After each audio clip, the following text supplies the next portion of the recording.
Fala pessoal, tudo bem? Resolvi fazer um vídeo um pouco diferente, um pouco mais reflexivo sobre uma das lesões que me chamou a atenção nos últimos dias.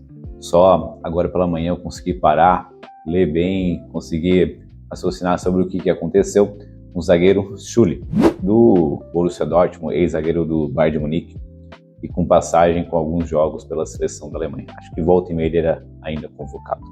Para quem não viu, postei recentemente também lá no clube do LCA. Ele resolveu se aposentar ao final dessa temporada com 30 anos. O motivo? Medo de uma nova lesão do ligamento cruzado anterior. Isso mesmo, o medo.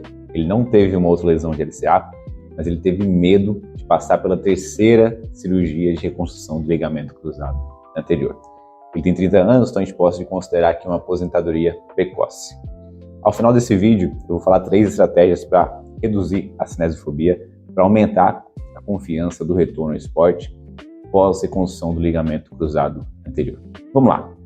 Sobre o atleta, eu particularmente não acompanho muito a Bundesliga, o campeonato alemão, mas particularmente nunca gostei muito do estilo de jogo dele. Parece ser um zagueiro técnico, é um zagueiro forte, mas é muito pesado, lento, pouca mobilidade. Talvez, e eu nem sabia, isso tem uma relação com as lesões anteriores dele. Ou talvez tenha uma relação com as 2 cirurgias de cruzado que ele já fez. Eu nem sabia que ele já tinha 2 cirurgias de cruzado. E me chamou a atenção que ele, em um jogo contra o Hoffenheim, sofreu uma lesão de joelho e, segundo ele relatou em um podcast, ele passou 5, 10 minutos chorando sozinho no chuveiro, pensando que tinha sofrido uma terceira lesão de ligamento cruzado anterior.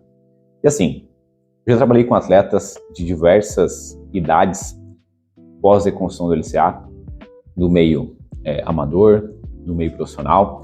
Já vi muitos atletas voltarem ao seu nível esportivo, voltarem ao nível esportivo maior que antes, mas boa parte deles não retornam ao mesmo nível esportivo. Isso pode ser o que aconteceu com ele, inclusive, nas outras lesões.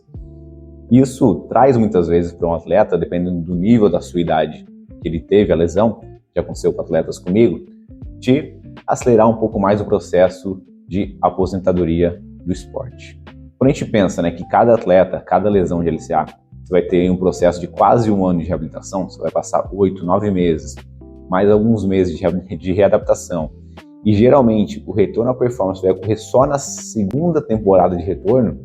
Cara, isso você pega em um atleta que teve 2 lesões, são quase 4 anos de carreira perdidas, né? São alguns anos que ele não conseguiu performar no nível que ele poderia ou que ele gostaria. E passar por mais uma, cara, seria mais 6 anos praticamente, né? Aliás, seriam 6 anos, então muita coisa, né? Faz o atleta repensar muitas coisas no seu retorno ao esporte.